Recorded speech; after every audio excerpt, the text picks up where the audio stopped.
Greetings and welcome to the Mount Rushmore podcast. My name is Jeff, and sitting across from me are two very handsome men. One is named Richard, and one is named Michael. Howdy. And despite their good looks, they have tragic flaws. That is, they are argumentative, and they have a this kind of a disposition that requires them to go counter and defiant. They have objective defiance disorder, for which they cannot agree on anything. Yes, we can. Oh, God, I knew it. But it sure makes for a hot podcast. And you, the audience, are the benefactor of this. And this time around, we're talking about the Mount Rushmore of Amnesia. Whose idea was this, Jeff? Forget. I think it's mine. As depicted in cinema and pop culture. Are there any good songs about amnesia? I don't know. I didn't bother to look. I don't know. I don't know if there's good songs about it, but all I know is it seems to be a trope. Yeah. And as a kid, I thought two things: quicksand and amnesia would feature more greatly in my life, based on the amount of times you would see it in a show. Like, it seemed like quicksand was in every Western, or even like Gilligan's Island had some quicksand on it, and I bet there was some amnesia on Gilligan's Island amnesia? too. Don't rule out amnesia. Don't rule out Gilligan's Island for having every trope. Yeah. Oh, okay. The Activision video game Pitfall had some quicksand. Did it have quicksand? Yeah, I think you could fall into the quicksand. I think Brady Bunch, there was some quicksand in their yard at one episode or something like that. I remember Andy Rooney did a special episode where he was sinking in quicksand during 60 Minutes. But amnesia, even more so. And from what I understand, it does occur in real life, but in a much different way. But I'm kind of fascinated with how it occurs in pop culture or in history or whatever. But and I'm interested to hear what you guys want to say about it. But my immediate family has experienced it in a really interesting way, and it's a different type of amnesia. It's like They're just trying to forget you. they're trying to forget. They have not returned any of my calls. So I'm a first person. I'm really feeling it, this amnesia. I've put out recently a bunch of job applications, and they seem to forget that I've submitted them. The recruiters from many of these organizations. My stepfather had a situation where he suddenly essentially kind of felt disoriented and did feel like he didn't know where he was. And then my sister sat down with him and said, "Where am I? What's been going on? What's happening?" And she said, "Well, you're at your home, Dad. I'm your daughter, and you're okay." And he said, "Oh, okay. I guess I'll just wow, I don't know what's going on. I'll feel better if I have a candy bar and a Coke," because his whole life he likes Coke and a candy bar. For some reason, that helps him feel better. And then 20 minutes later, he says, "Where am I? What's going on? What? Polly? How did I get here?" And she said, "Dad, you've been sitting here for most of the afternoon." And he would say, "Oh, okay. I feel strange. I guess I'll feel better if I have a candy bar and a Coke." And he would repeat that over and over again. Wow. And it happened to my stepbrother, his son. My stepbrother had the same thing happen to him. It was a hereditary disorder where he was in a park, and he sat down on a park bench and ended up calling 911 because he had realized he was disoriented, didn't know what he had done a minute before. So it can happen in real life. Is there a treatment for that, or other than a Coke and a candy Yeah, bar? candy bar and a Coke. It just went away after the doctors figured out what it was. Something like global. It was, I think the word global in it was one of the terms. But if I know TVs and cartoons, a big mallet right to the head usually fixes it real quick.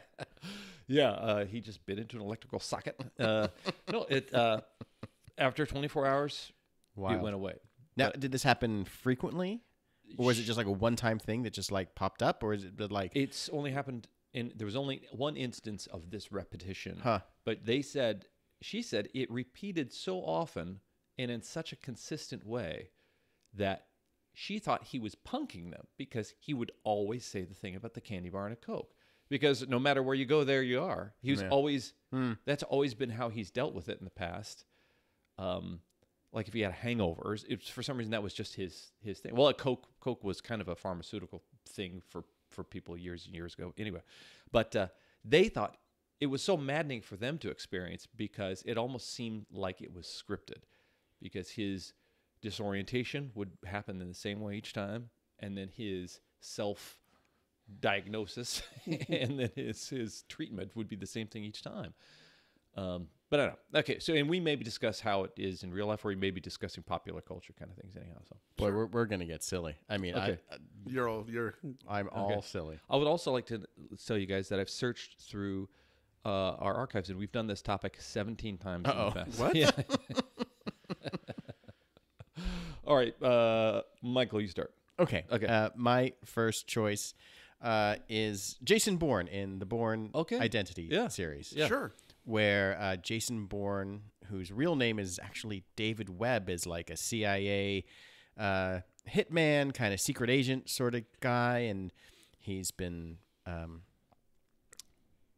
of stationed in Paris for a few years and pulling off kind of assassinations and various other kind of kill jobs, and then he's thrown off of a boat, or gets knocked off of a boat, and he's found in the water, and when he wakes up has no memory of who he was, and he kind of comes to he's rescued and taken on the boat and has no memory of anything, and he's brought to shore, and the memory of who he was is gone, but none of like these kind of deeper memories of his like CIA black ops training, his ability to speak multiple language and to instinctively know how to fight and hide and get away from people and figure out where he has like money stashed. So he has like this dual level thing where there's like a deeper thing that is broken in him, or there's a deeper thing in him that like exists because of this training, but who he is as a person is he has no idea. And throughout the book series, I don't know, I'm going off the movies because I know that it was based on like a Robert Ludlum book, but in the movie he is just trying to find some sort of like solace and get away from all of this stuff and not cause any more damage. And of course, over the course of 3 movies, well, maybe 4, 5 if you include the whatever reboot thing, he eventually gains his memory back and remembers who he is. But by that time, he's kind of like, he still wants to be ultimately left alone. He's a certified daycare provider. Oh my God, I got to get back to that job. But, it's always like, identity, obviously, who am I? What am I doing is, the question throughout the movie, and just being appalled at the things that you're finding out about yourself. Yeah. Like the person that you're trained to be isn't the person that you know yourself to be, but well, it doesn't matter. You've done these things. And then you start finding out, I killed these people. I murdered these people. Yeah. I was good at it. I enjoyed doing it. All these different aspects until I think in the second film, or maybe it was even the third, he discovers why he was on that boat. And it was to kill some high mucky muck, but some high level fish. But their kids were like involved, so he couldn't. So he couldn't pull the trigger. He couldn't, even though he'd been trained to kill anybody in his way. But just great stuff. Just great dealing with the ability to not understand, to know that you have these powers. Yeah. But then still not to know your last name. That's what I think is interesting about it, is the selective memory, knowing like some of us had maybe due to some kind of substance use. I've had times where you blacked out, where you you knew you were at a party, but you woke up the next day. I've had an instance once where I was some friends called me, and I was taking an afternoon nap, and they were calling me to invite me out to a party or something like that, which is rare. But the answering machine had picked up and started recording as if they were leaving a message. This was back in the day in high school. Did your answering machine go, wait for the beat? Wait for the beat. You got to leave your name. You got to leave your number. But so I could hear myself being sleep talking, and being very rude to them. Like, I just want to go to sleep. Like, I would love to. I'm so tired, but people keep calling me. I rarely ever got invited to parties or anything like that. But so I didn't remember that of being an asshole. And Jason Bourne didn't remember. It seemed like almost like his morality was reset too, because whatever the previous guy, there's knowledge and then there's morality, and those two things were definitely that compromised. the David Webb character, his morality was basically reset to normal. Yeah. It was all just trained out of him by whatever Operation Treadstone or all the different programs that were built to beat the humanity out of him. Yeah. But that's quite interesting. It's interesting that the knowledge came back. The knowledge was accessible, but the compromised morality was not. It's like I'm a good guy now. It's like he was able to do. It was like a cheat code in a video game. He could do all the things. He didn't know how he got to be able to know how to do the things. Yeah. But he could still speak French and German and drive a Mini down a steep staircase really quickly and evade. All right, man, Freddy, what do you got? All right. My first choice is the movie Memento. Oh. Okay, yeah. Where Leonard Shelby is searching for a person who attacked his wife and him, killing her and giving him anterograde amnesia, which basically means he has no ability to form new memories. And so he kind of goes from town to town following clues, and the only way he's able to remember these clues is to either take Polaroids and file them in this very intricate system that he's got, or to get tattoos. So his whole body is covered with tattoos, sort of with these different clues. And I just remember watching this movie, and I find it fascinating because the whole structure of the movie is meant to simulate what it would be like to be Leonard Shelby and not be able to remember things in any sort of coherent or cognitive fashion. The way that it sort of plays, half the movie plays forward and half the movie plays in reverse. So you're never quite sure. You're getting information, or you're being shown the after effects of information that you haven't seen yet, so you don't really know what it is. But then there's other scenes where you know things that he doesn't, and it's very disorienting. And I just love that idea of Christopher Nolan being able to make a movie that sort of captures that sort of just horror and confusion you must have, and not being able to, retain any memories. Yeah, it does seem like he's been on that track, and maybe Tenet was kind of like his last retelling of that a little bit. Sure. Yeah. Do you think that there's some aspect to amnesia that we connect with because we all forget things, or we all are vulnerable? We have memory is vulnerable and I think imperfect. memory is vulnerable. I think we all know people who have lost their memories, either whether it's amnesia or dementia or something else, where, I know for me, that would be awful if I couldn't remember all of these great times that I've had over the years and all of these people that I've met. And to have that taken away from you must be just terrible. Yeah. And then you take that and then you take it to the idea of Memento, where he doesn't remember what happened. He doesn't really know. He knows that he has these clues, but he doesn't know how he got them. He doesn't have any way to connect them together. Other than, like I said, these Polaroids, all this writing on the back.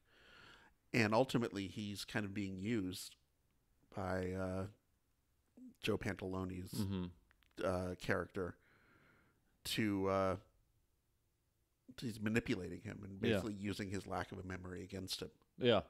Isn't there also another, if not a plot, a story within it about a person feigning amnesia to commit insurance fraud? That's the thing, is that Leonard was I think he was an insurance investigator. Okay.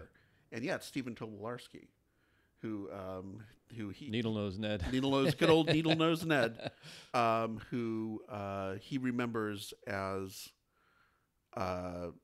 being someone who claimed to have anterograde amnesia, but they did tests that kind of confirmed that he was able to learn tasks through repetition.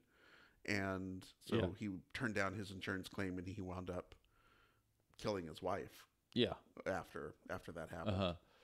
So so there was a little bit of that's part of the back plot behind it. Yeah. I think it's funny because even though I'm trying to think in stories, there's an element of like forgiveness. So in a way, forgiveness is the ability to forget temporarily or to put aside the emotions and regret we may have for negative interactions with another person. Right. And so forgiveness is almost kind of like letting something go. And I almost feel like there's an adjacency to that. Like when we see somebody like Christopher Nolan's character or Guy Pearce's character being manipulated by people, we feel it because we think there's times where we took somebody back into our life because we forgot how they treated us before. People have selective memories because I think optimism gives them this desire to think that maybe they misremembered or the person has changed or something like that. So I think those films that are about amnesia kind of impact us because we have short-term memories sometimes for those who neglected us, yet we want them to be in our lives. Right. And, I think it's, also part of it is just, I think to that point, Leonard is not able to move past it because he just physically, in his case, he just cannot move past it. He doesn't have the mental facility to do it. Yeah. But that's also, I think, a analogy for a lot of people who go through traumatic things and aren't able to probably wish they could forget. Yeah, and can't. Yeah. Or in this case, maybe a wish they could the gift memories of wisdom. You can now prevent yourself from being fooled twice, because that's shame on you. So that's interesting. All right. But by the way, I started with the heaviest one to start with, which I realized looking back on this, maybe that's not the best for the podcast. But so guys, it gets more fun as we go on. Okay. All right. What do you got for your second one, Michael? My second one is Fester Addams, aka Gordon Craven in the movie The Addams Family. Nice. Where 25 years before the movie starts, Fester Addams has gone disappearing in the Bermuda Triangle, and Gomez Addams, 25 years later, his current lawyer is just trying to figure out some way to get some money out of this guy. And in walks this woman, Abigail Craven, who's kind of like the scheming old lady, not even old, trying to figure out a way to manipulate Gomez Addams with her son, who looks suspiciously like Fester Addams. And so she shaves his head, and she, tries to use him to trick Gomez into revealing all of his secret fortunes, and it's, ridiculous. And then, of course, he actually turns out to be Fester Addams, who was, lost his memory in the Bermuda Triangle 25 years before. So he was a person who was pretending to be the person he actually was. And then, of course, a bolt of lightning, cures his amnesia, as all these comedies and traumas do, and restores him back to being more of a, throughout the film, Christopher Lloyd he starts to change the Fester character, even though he's not remembering that he's Fester, starts to have more fun until finally it clicks at the end, and he's just like, kind of crazy again. But, I always appreciate like a good, silly amnesia trauma, and the ending always seemed kind of like it was always going to turn into him actually being Fester Addams, and her the mother, the kind of revealing at the end that I found you in the Bermuda Triangle and whatever, and it's just a little corny, a little cartoonish. But there's a great Gilbert Gottfried podcast where Barry Sonnenfeld's talking about the 4K re-release of Addams Family, but part of the fun is talking about Christopher Lloyd, who for Fester they had tried all these prosthetics and things on him to do the makeup and the Yeah. character stuff, and they weren't working. And they brought Christopher Lloyd in to say, "Hey, I'm sorry, these things aren't working." But at the same time, in the same day, they were auditioning for his stand-in for the setting up the lights and things like that. And Christopher Lloyd was really upset with Barry Sonnenfeld. And he said, God, I'm just so upset. This is just horrifying. And Barry Sonnenfeld said, well, why? Because I really want the part. And he said, you've got the part. He said, well, why are you auditioning all these festers outside? Because he'd see all these bald guys outside auditioning and said, no, those are your stand-ins, you idiot. You got the part. And he was saying everything that Fester ever was just Christopher Lloyd scrunching his face up. And like they got rid of the prosthetics, but they said Christopher Lloyd is a human prosthetic. He can just make his face look weird and hunch his shoulders up. So that is so delightful. That's a lot of fun. Those the Addams Family movies are quite great. Oh God, yeah. They're really good. They're zany, like especially Addams Family 2 is zany in the same way that like Gremlins 2 is zany. Yeah. And maybe could be a slightly better movie than Gremlins, which we watched the other night. Somehow some sequels managed to just take it to the next level and just understand their own absurdity. Yeah. And the Addams Family movies, like, just kind of have that too. They have that, it's based on a ridiculous thing anyway. Yeah. He said two weeks. Ken Adam, the Bond art director, did the Addams Family house, and he said 2 weeks after they tore down the Addams Family house, they greenlit Addams Family too. But yeah, it does seem actually inspired by the Charles Addams, kind of like the Charles Addams artwork and the silliness and just conspiratorial strangeness of it. And Raul Julia's joie de vivre is just unmatched. Like Gomez here's this person surrounded by death who loves life more than anybody you could even imagine, and just celebrates it. Well, I think there's also, there's getting back to the amnesia of it all. He so desperately wants to believe that this person is his brother. I mean, it is his brother. Yeah. But he's, he doesn't quite say the same things. The person's personality is a little wrong, and he just can't believe it. He can't put his finger on it, even though someone looks physically and is physically the person. Yeah. Memory and personality goes a long way into just being who you are as a person, and I think that's, he was always in there, but obviously just needed a bolt of lightning to his head to unclog it or whatever. Was that movie Summersby? Did you ever see that? It was like Richard Gere and sure, yeah. But kind of core to the plot was the idea that returning soldiers from the Civil War, some of them had been so scarred and so traumatized that they're physically or psychologically unrecognizable from what they were. And so people were kind of used to men crawling back to the farms and homes that they had, and people would say, well, we think that's Richard, but it might be somebody else, or we think that's this person, and we'll just kind of have to take their word for it, because we hadn't seen him in 4 years. They were didn't have photographs. They didn't have photographs.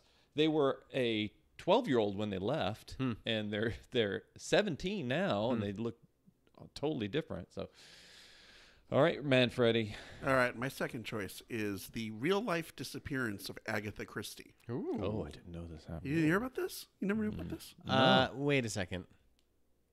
It was the butler who did it all. Okay. Yes. Was it like a vacationing seaside sort of thing? Well, sort of, yeah. Okay, I've heard that. I've seen a movie about this thing, or I saw the movie that or the story that she made. Go ahead. I'm sure. Off the rails. No, it's okay. 1926. A night just like tonight. It was a dark and stormy night, in fact. Agatha Christie goes missing from her house. Just about 9:45, she drives away from the house. She goes upstairs, kisses her daughter goodbye. A little while later, her abandoned car is found crashed at the bottom of the hill, and nobody can find her. Oh, wow. And this leads to a nationwide manhunt, as you can imagine. The most famous author, wow, perhaps in the world, has suddenly disappeared. Wow. Arthur Conan Doyle gets involved. Several other kind of crime writers all get involved to try and figure out what is going on. Arthur Conan Doyle, being Arthur Conan Doyle, takes her glove to a mystic to try and figure out if they can piece together, this medium can piece together what happened. Samuel Clements gets on a riverboat. Yes. Down the mighty Mississippi. It was the frog that did it, wasn't it? It That was the hopping jumping frog. The celebrated jumping frog of Calaveras County. Turns out Agatha Christie was on the run from Injun Joe. Injun Joe. And so 11 days later, they discovered her at a spa hotel in Harrogate in England. She had checked in under the name of Nell, and she had claimed that she was from Cape Town, South Africa. And it just Kathy Bates had broken her legs. Had snapped her legs like a twig. And what's really fascinating about this is she had recently gone through this kind of emotional trauma of finding out that her husband was having an affair and was continuing to cheat on her with his paramour at the time.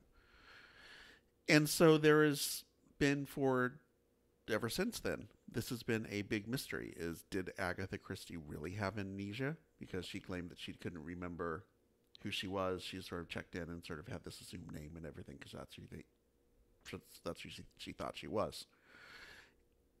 And there's just competing theories about this. Much like a good Agatha Christie novel, there's twists and turns all over the place. I mean, it could be that she was in a fugue state.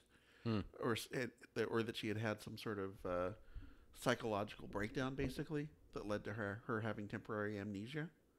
Or it's possible the other thing that's been speculated is that she didn't have amnesia at all, and she was doing this just to get revenge on her husband. And try to make things as difficult as possible for him, and kind of to let everyone know what was going on in the most spectacular way possible. And nobody knows the answer. Wow. It's just an unsolved mystery. Wow. What's the unsolved mystery music that we're not allowed to play? Right. Because we'll get sued by Warner Music or whatever. At what point in her career was this? After, well, if Conan Doyle, responded, she must have been, it was a cause célèbre or whatever at this point. Oh, sure. Yeah. I mean, she was one of the most famous, was 26. The first Hercule Poirot novel comes out in 1920. So she's very much Agatha Christie at this point.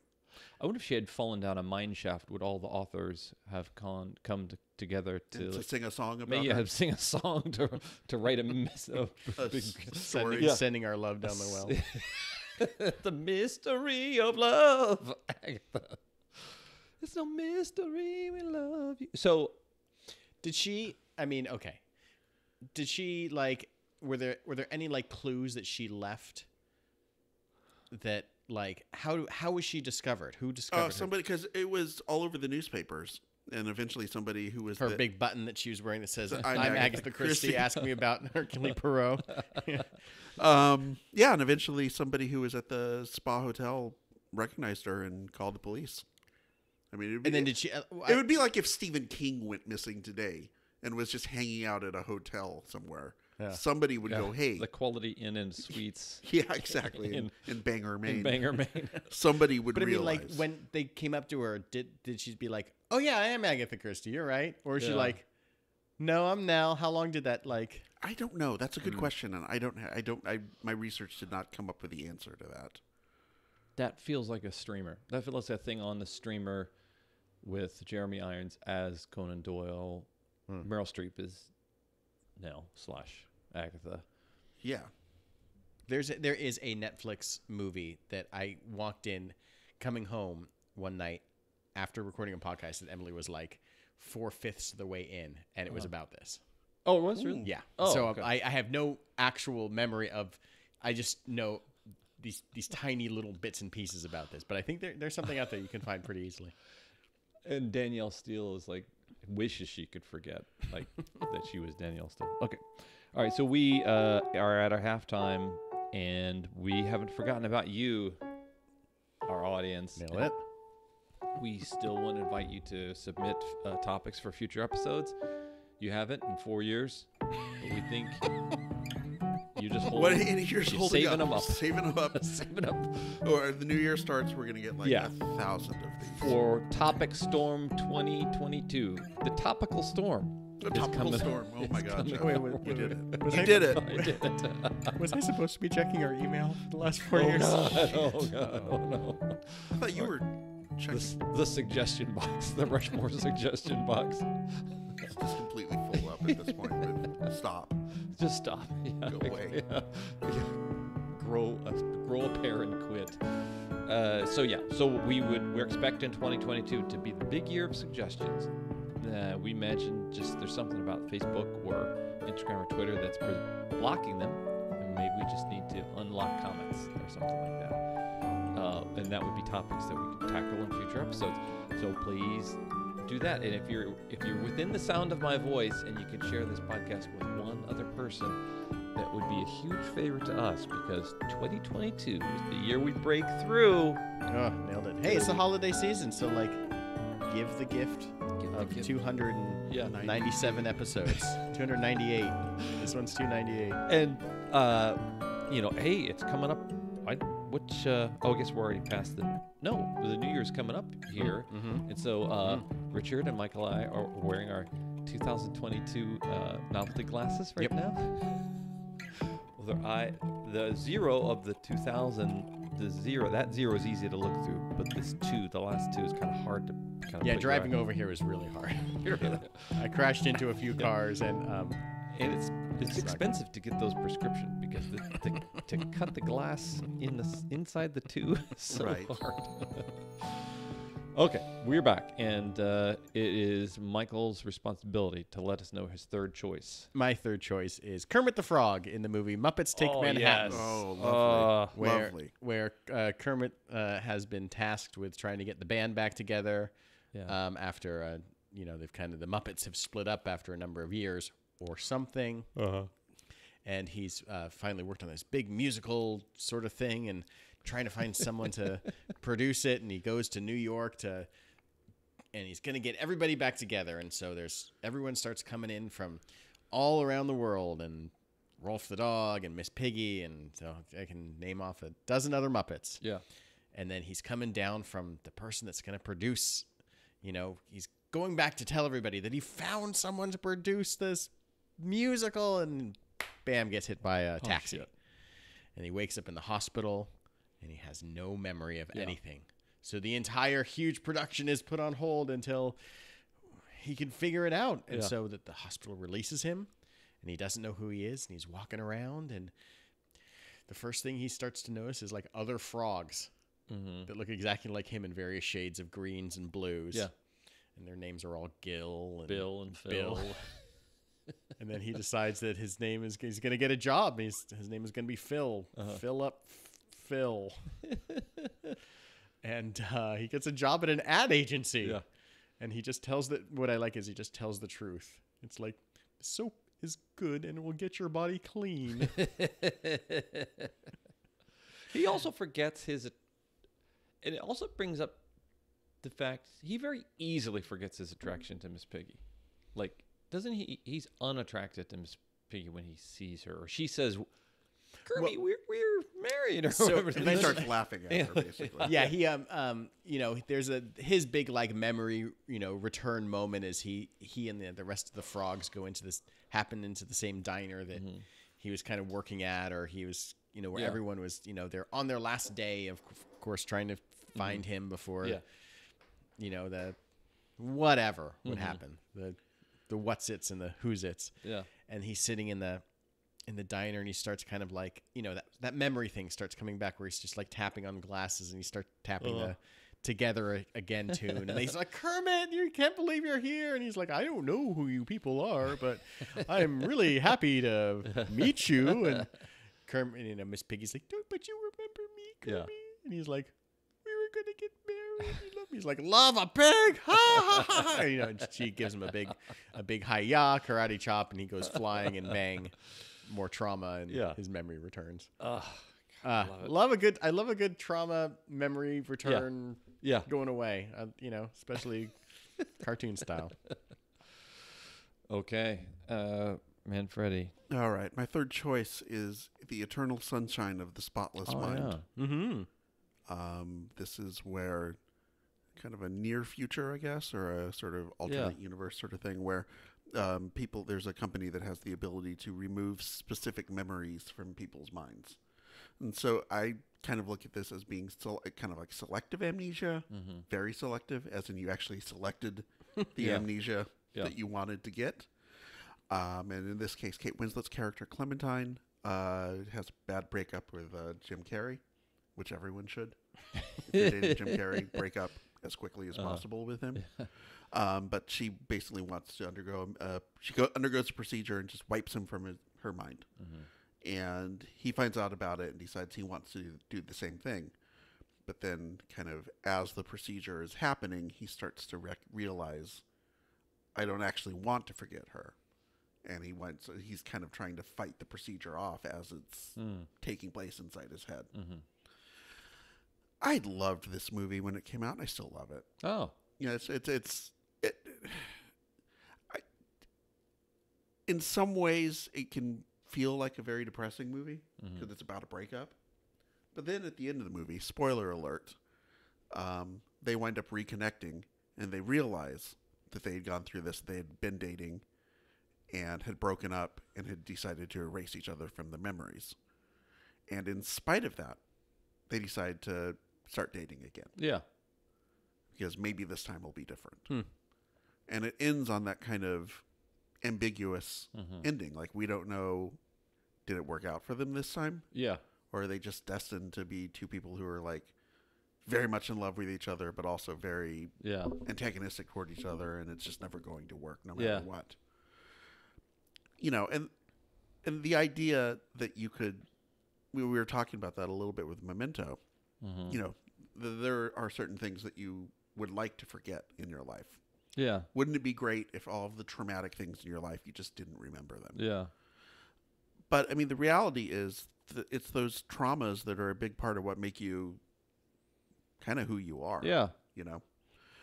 So if were able to do that, and we're able to erase like this very strong, but very ultimately very poorly ended relationship, would you want to do that? And would that be healthy for you?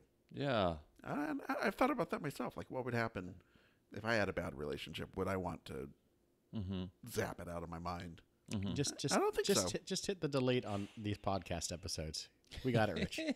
All you got to do is just erase all the files, and we zapped it around. Get rid of 6 years so of much trauma. Yeah, a lot of trauma. Therapy. Well, okay, to do what I used to do historically and try to kind of find a through line. I feel like Michael, well, at least my take on it is people. Well, he wants to wrap it up with pick 3. No, like you know that this is getting tough.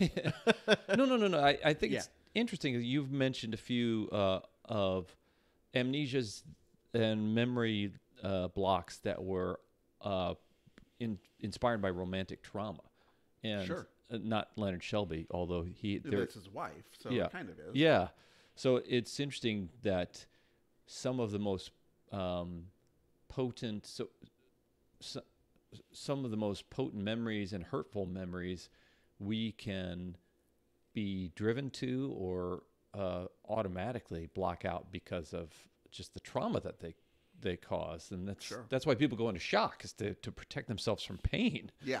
So I find that really interesting. And in your case, I consider the Muppets a family, and I feel like Addams is a family, clearly. And so these are these persons who were separated from their families through amnesia, not Jason Bourne. But although he was separated from that family of family of assassins and things like that. Yeah, those people who, I guess they did birth him as this new type of person. So yeah, that's really. I mean, certainly my fourth choice also speaks to what separation of family. RoboCop. Yeah, and that's this. Officer Murphy undergoes this extreme trauma of having his arms blown off and his legs blown off and a hole blown through his head, and he becomes this. How was work today, honey? Yeah. Well, I got one arm. Good news and bad news. Good news and bad news. He suffers this extreme trauma and then gets kind of plopped into this robot body, and he's just kind of like this shell of a person. He doesn't they're putting him in there, as they're turning him into the cyborg, they're having these active discussions on like, well, he has some memories still, and they're like, no, get rid of all of it. Yeah. All we're doing is dumping in our programming into him. He's, they're making this collective choice, not to make him a man anymore, even though has this, kind of like this biological component to this robot that they need somehow. They need the brain to do something where just a straight up robot just won't work. It just doesn't, it's just not good enough. It can't quite handle all the processes it needs. It needs the kind of, that brain to do human brain things.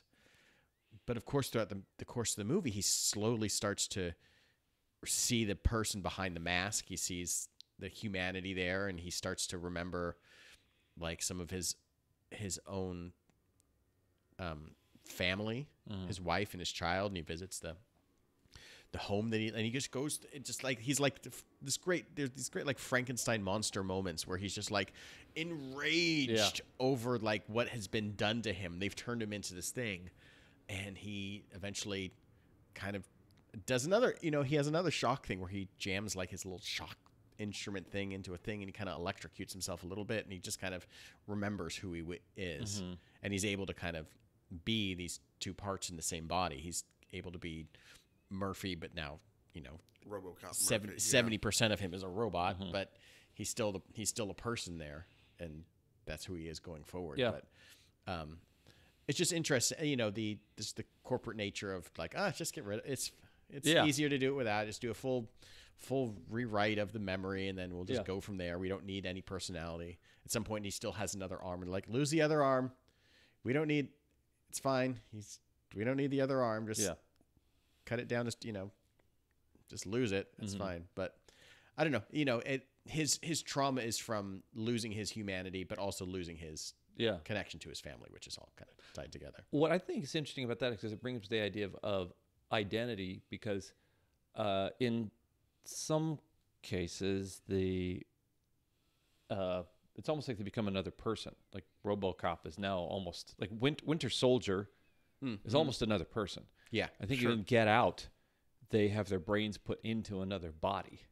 I always wondered what Darth Vader, what the Anakin that is left inside of Darth Vader could fully remember. Did he always fully remember what he had done, or was there some part of him that was so lost in the maiming that happened to him, that because his voice changed, his height changed, all this other stuff had changed. Yeah, I mean, that's interesting. With Darth Vader, it seems that he's just this creature that's just consumed by hate and his memory of what had happened. I mean, when you first meet him, he seems, he's so imposing, but then by the second movie, he's so compelling when he's just telling Luke, "I am your father." It's just so like, oh my goodness, this isn't just a robot man. This is a dad reaching out, but also crazy, power hungry, and wants to destroy the Emperor as well. And then I don't think he forgot anything. I don't know, but maybe who knows what the dark side brings. Well, he has a different voice. He has a different. I know he's got a voice. Okay, anyway. All right. Okay. Manfredi. All right. So what's the comedy adage here, Jeff? You're the comedy expert. Okay. So the first time you do something, it's funny. Yeah. Right. Second time, slightly less funny. Slightly less funny. Third time, it's not funny anymore. What about the fourth time? Now that's funny. Now it's funny. This is the premise basically behind the Saturday Night Live skit, Mr. Short-Term Memory. Okay. Yeah. wherein Tom Hanks in the first one shows up at the hospital and it's always Phil Hartman, who is like the beleaguered guy who has to deal with him, where his buddy has broken his leg and is now in the hospital, and he shows up with flowers. But of course, as we have seen in the theme song that came before, he has been bonked in the head by a pear and now has no short-term memory. So it leads to just basically a walking Abbott and Costello sketch. Yeah. Where he would walk in and say, "Oh, I heard about you being in the hospital. I just brought you some flowers." Oh, and Phil Hartman would go, "Oh, well, thanks, Phil." Yeah. Oh, Thanks for what? Oh, for bringing me these flowers. Flowers? Yeah, because I'm in the hospital. You're in the hospital? Yeah. Oh my God, what happened? Yeah.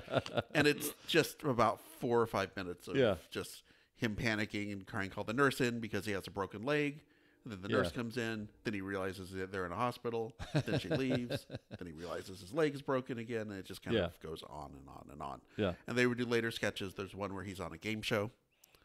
And of course, he would buzz in to answer a question and then have no idea why they're asking him these questions. Mm-hmm. And I just wanted to, mainly I chose this because I knew that my choices were kind of dark. To be honest with you, I wanted to take a look at the wackier side of Amnesia. Hilarity. The hilarity that can ensue when you have no short-term memory. It's sort of like the Gonzo flip side of Memento, I suppose. Mm-hmm. Was this a Hanks runner? It was a Hanks runner. Yeah. Wow. That guy's had some history with SNL. Oh, sure. I mean, he's Mr. Five Time Club. Wow. I think he would be 10. Oh, he's much more than that at this point. He was actually on the other night when Paul Rudd made it to the Five Timers Club, and he came into the little thing.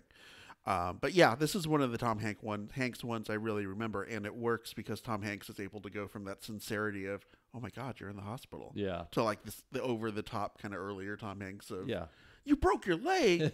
What? Woody, yeah, exactly. So it was one of my favorite Saturday Night Live sketches of that era, and it's just based on the most cartoony possible premise you could possibly have, and the most cartoony sort of up there with implementation of Amnesia that you could possibly have. It is literally him getting hit in the head with a mallet, basically, Michael. Like Massive Head Wound Harry was probably the week before that. These big high concept sketches. Yeah, they had a whole stretch of these where it was like, just take the character, put him in a fake sitcom, and then we'll do something with him for 3 minutes, like Toonce's The Driving Cat. Can you imagine? Tom Hanks was probably in the middle of doing like Philadelphia or Forrest Gump, and Lauren Michael goes, "Listen, Tom, I think we've got an idea for a movie for Mr. Short-Term Memory." Yeah. Okay, I'll get right on that. Yeah, okay, Lauren. Let me call CAA and see if they want to do this. What an amazing! It would be like you're in the Warner Brothers, orchestra, and then somebody walks in with a Stradivarius. That's what like Tom Hanks is in sketch comedy. This guy was like this amazing and I don't know actor. Did he have like a improv background or anything like that? Do you know? I don't know. I don't know where he got his comedy chops. I just saw him on speaking of, it's not Amnesia, but there's an episode of Taxi. Do you remember, audience? If you haven't left us already, this will be what walks you away permanently. But Taxi, the sitcom where Reverend Jim Ignatowski is the drug-addled space cadet, taxi driver. And boy, two Christopher Lloyd references in one. Yeah, we're really going after it, aren't we? Yeah. And then they do a flashback of where Jim first tried marijuana, and it turned him into Jim. And he was the straight-laced college aspirant and the one who didn't want to take drugs. But Tom Hanks was his roommate. And was staring at a lava lamp and doing all the druggy things. And he just played it for huge comedy. Okay, we did it, or did we? I believe we did. This episode is about Amnesia. Let's go. Okay, it's the. I definitely want to do Muppets Take Manhattan because that's so charming and so fun, and because it makes me want to go back and watch both of these films, Addams Family, and it was such a cool story, Agatha Christie, so I want to do that, and I want to go and watch Hanks do those sketches again in Mr. Short-Term Memory. So this has been the Mount Rushmore of Amnesia. Don't forget about us. I'm always Jeff. Oh, shit. Oh, no. Oh, no.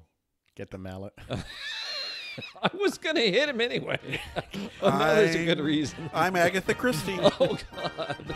We'll try to work this out over the week between this and the episode. I'm Michael. Oh, Let's extend it.